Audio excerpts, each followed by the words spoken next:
Hi students, स्वागत है आप सभी का भव्य ऑनलाइन एजुकेशन में। मैं हूं गंगाराम त्रिपाठी। अगला जो हमारा टॉपिक है वो बिलियन। तो इस टॉपिक में जो है हम बिलियन क्या होते हैं इसकी परिभाषा हम जानेंगे और बिलियन कितने प्रकार के होते हैं, इनका वर्गीकरण कैसे किया गया है, इन सब चीज़ों के बारे में हम इस टॉपिक में जानेंगे। ठीक, तो आइए देखते हैं कि बिलियन की डिफिनीशन होती क्या है। देखिए, दो या दो से अधिक पदार्थों के समांगी मिश्रण को हम बिलियन कहते हैं। वे पदार्थ जिनकी भौतिक अवस्थाएं सेम हो। कुछ ऐसे भी बिलियन आपको मिलेंगे जिनकी भौतिक अवस्थाएं सेम नहीं होती, भिन्न भिन्न भी होती हैं। बहरहाल बिलियन के बारे में जब हम बात करेंगे तो वहां पर जब हम डिफिनीशन जब लिखेंगे तो हम यही लिखेंगे कि दो या दो से अधिक पदार्थों के समांगी मिश्रण को हम बिलियन कहते हैं। देखिए, बिलियन के जो दोनों घटक होते हैं, बिलियन के दो घटक होते हैं। वो घटक कौन कौन से होते हैं? एक तो होता है विलेय और दूसरा हमारा होता है विलायक। विलेय में दो घटक होते हैं, विलेय दूसरा विलायक। विलेय को हम क्या कहते हैं? सॉल्यूट, और विलायक को हम कहते हैं सॉल्वेंट। विलेय में उपस्थित हुआ घटक जिसकी मात्रा कम हो उसे हम विलेय कहेंगे, और विलेय में जो दूसरा घटक होता है जिसकी मात्रा अधिक हो उसको हम विलायक कहेंगे।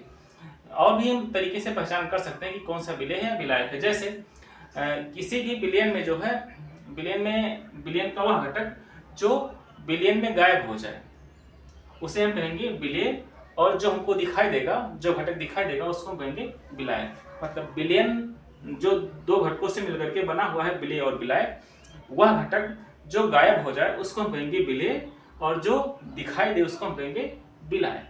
ठीक, तो इस प्रकार से हम विलेय और विलायक को आसानी से पहचान सकते हैं। ठीक, अब हम आते हैं विलेय के वर्गीकरण के बारे में। देखिए, विलेयों को हम कई प्रकार से वर्गीकृत किया गया है। वैसे विलेय जो है 9 प्रकार के होते हैं।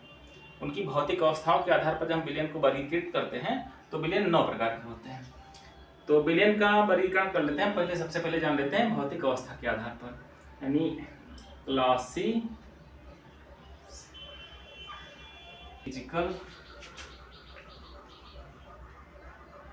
फिजिकल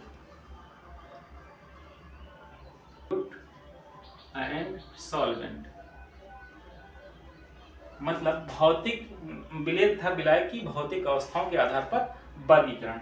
देखिए, विलेय और विलायक की भौतिक अवस्थाओं के वर्गीकरण जब हम विलेय का वर्गीकरण करते हैं तो ये टोटल 9 प्रकार के होते हैं। कितने प्रकार के? 9 प्रकार के। जैसे नंबर 1, देखिए, अगर यदि हम सॉलिड को घोलते हैं, सॉलिड में सॉलिड घोल दिए तो इसको हम कहेंगे सॉलिड में सॉलिड, यानी ठोस में ठोस का विलयन। इसी ठोस में हमने ठोस को मिला दिया। ठीक, दूसरा जो हमारा होता है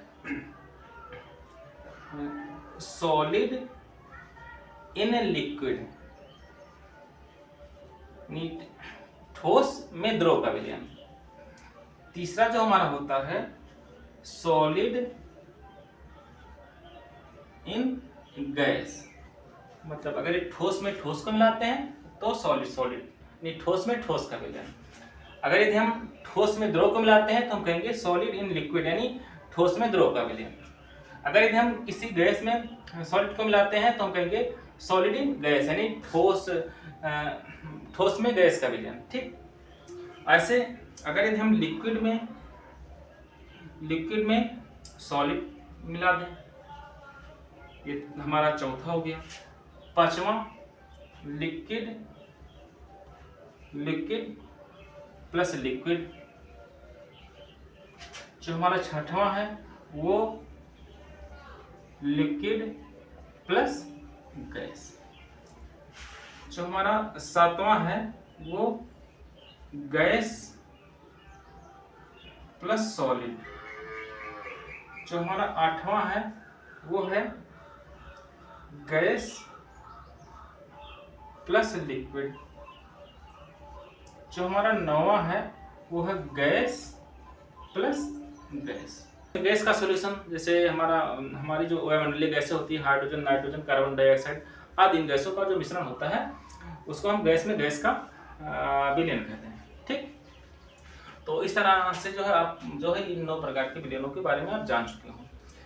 आगे और भी प्रकार से विलयन को वर्गीकृत किया गया है, जैसे सांद्र विलयन, तनु विलयन, संतृप्त विलयन, असंतृप्त विलयन, अति संतृप्त विलयन आदि। तो एक काम करते हैं, आप लोग इसका जो स्क्रीनशॉट ले लीजिए, उसके बाद हम इसको इरेज कर दे रहे हैं और फिर आगे हम बात करते हैं। ठीक, हम लोगों ने देखा कि विलेय तथा विलायक की भौतिक अवस्थाओं के आधार पर विलयन 9 प्रकार के होते हैं। आगे हम बात करेंगे विलेय तथा विलायक की मात्रा के आधार पर वर्गीकरण। तो चलिए देखते हैं। Classification of the solution on the basis of quantity of the solute and solvent. देखिए, विलेय तथा विलायक की मात्रा के आधार पर विलयनों को जो है 2 प्रकार से वर्गीकृत किया गया है। जैसे सॉल्यूशन, इसको जो है हम 2 प्रकार से वर्गीकृत करते हैं।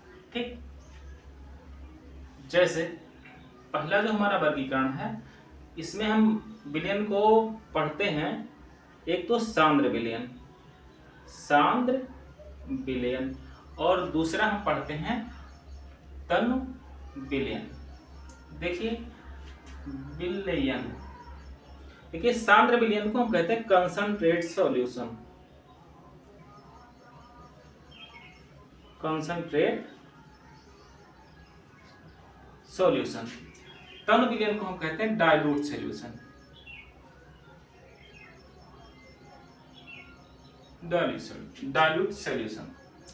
दूसरा जो हमारा वर्गीकरण होता है, उसमें हम एक को हम पढ़ते हैं संतृप्त, संतृप्त विलयन, इसको हम इंग्लिश में कहते हैं सैचुरेटेड, सैचुरेटेड सॉल्यूशन। दूसरा हमारा होता है असंतृप्त विलयन, असंतृप्त विलयन, जिसको हम कहते हैं अनसैचुरेटेड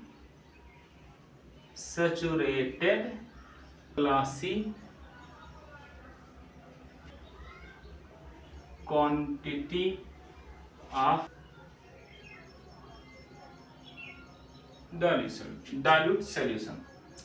दूसरा जो हमारा वर्गीकरण होता है, उसमें हम एक को हम पढ़ते हैं संतृप्त, संतृप्त विलयन, इसको हम इंग्लिश में कहते हैं सैचुरेटेड,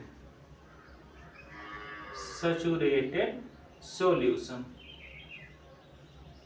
दूसरा हमारा होता है असंतृप्त विलयन, असंतृप्त विलयन, जिसको हम कहते हैं अनसैचुरेटेड सॉल्यूशन। और जो हमारा तीसरा होता है, उसको हम कहते हैं अति संतृप्त विलयन, अति संतृप्त विलयन, इसको इंग्लिश में कहते हैं सुपर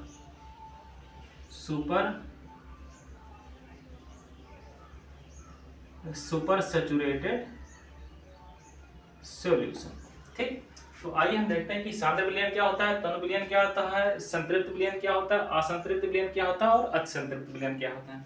देखिए, जैसे मान लीजिए कि 1 लीटर का कोई पात्र है, 2 पात्र हम ले लिए और दोनों में हमने क्या किया, जो जल की मात्रा है वो 1 लीटर है, 1 लीटर है। विलयन में जो जल की मात्रा है वो 1 लीटर है। इसमें हमने क्या किया, NaCl को मिला दिया या चीनी को मिला दिया। हमने जब NaCl को मिलाया, मान लीजिए इसमें हमने 50 ग्राम NaCl हमने मिला दिया। ठीक, और दूसरा जो हमारा विलयन है, इसको हम A अक्षर से रिप्रेजेंट कर देते हैं, इसको हम सॉल्यूशन B से रिप्रेजेंट कर देते हैं। जो हमारा दूसरा वाला सॉल्यूशन है, इसमें भी हमने क्या किया, NaCl को मिलाया, लेकिन इसमें NaCl की मात्रा हमने क्या कर दिया, 100 ग्राम कर दिया। ठीक, देखिए दोनों में हमने नमक ही मिलाया है, एक में 50 ग्राम नमक है, दूसरे में 100 ग्राम नमक है। दोनों ही नमक के विलयन तो है, क्योंकि दोनों में नमक ही घुला हुआ है। लेकिन अगर यदि हम बात करें कि किसमें नमक की मात्रा ज्यादा है तो हम कहेंगे कि बिलियन बी में नमक की मात्रा ज्यादा है। मतलब ए के सापेक्ष बिलियन बी ज्यादा कंसंट्रेट है, ज्यादा सांद्र है। मतलब बी जो सोल्यूशन हमारा वो सांद्र विलयन है और ये जो हमारा है वो तनु विलयन है। तो तनु विलयन और सांद्र विलयन शायद आपको समझ में आ गया होगा। मतलब ऐसे विलयन जिसमें अपेक्षाकृत विलय की मात्रा अधिक हो उसको हम कहेंगे सांद्र विलयन, और अपेक्षाकृत जिसमें विलय की मात्रा कम होगी उसको हम कहेंगे तनु विलयन। ठीक, तो तनु विलयन और सांद्र विलयन शायद आपको समझ में आ गया होगा। आगे हम बात करते हैं संतृप्त, असंतृप्त और अतिसंतृप्त विलयन के बारे में। आइए हम एग्जाम्पल के माध्यम से जो है संतृप्त, असंतृप्त और अतिसंतृप्त विलयन के बारे में जानकारी प्राप्त करते हैं। चलिए देखते हैं। हम क्या किए कि एक बर्तन लिए, एक पात्र लिए, जिसमें हमने क्या किया 1 लीटर जल लिया और उसमें हमने क्या किया चीनी मिलाना स्टार्ट कर दिया। अब हम क्या किए चम्मच से चीनी मिलाते गए तो चीनी क्या हुआ जल में घुलता हुआ चला गया। अब वो जब जल में घुलता हुआ चला गया और हम चीनी को क्या किए मिलाते गए और इस पात्र को हिलाते गए, तो हमको एक समय चीनी मिलाते मिलाते हमको एक समय ऐसा मिला कि चीनी इस जल में घुलना बंद कर दिया। जब चीनी जल में घुलना बंद कर दिया तो जो हमें चीनी और पानी का जो विलयन मिला उसको हम कहेंगे संतृप्त विलयन। ठीक, संतृप्त विलयन उसको कहेंगे। उसके पहले की अवस्था जब हम चीनी मिला रहे थे और चीनी इस पानी में गायब हो जा रहा था, वह अवस्था जो विलयन की थी वह अवस्था थी विलयन के असंतृप्त अवस्था थी। यानी वह विलयन कैसा था असंतृप्त विलयन था।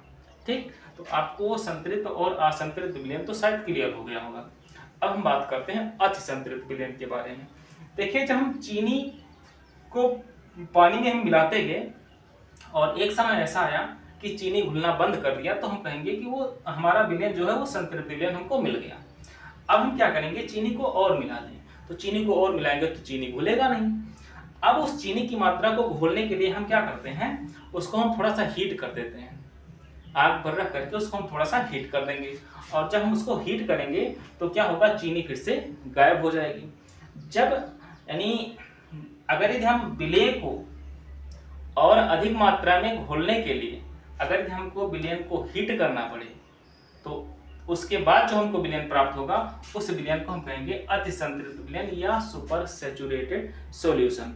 तो शायद आपको समझ में आ गया होगा कि संतृप्त विलयन क्या है, असंतृप्त विलयन क्या और अतिसंतृप्त विलयन क्या है। ध्यान से सुनिए, जब विलय को हम विलायक में मिलाते जाएं नॉर्मल टेम्परेचर पे, जब विलय घुलना बंद कर देता है नॉर्मल टेम्परेचर पर तो विलयन की उस अवस्था को हम कहेंगे संतृप्त विलयन। ठीक, उसके पहले वाली अवस्था जब विलय घुल जा रहा था विलायक में तो उस अवस्था को हम कहेंगे असंतृप्त विलयन। और जब संतृप्त विलयन हमको प्राप्त हो जाए उसके बाद में हमको और अधिक मात्रा में अगर यदि हमको विलय को घोलना है तो उसके बाद में हमको क्या करना पड़ेगा विलयन को हीट करना पड़ेगा। फिर हमको जो विलयन प्राप्त होगा उसको हम कहेंगे अतिसंतृप्त विलयन। तो शायद आपको ये संतृप्त विलयन, असंतृप्त विलयन और अतिसंतृप्त विलयन समझ में आ गया होगा। अगर हमारी बातें आपको समझ में आती है तो वीडियो को लाइक करना मत भूलिएगा। ठीक।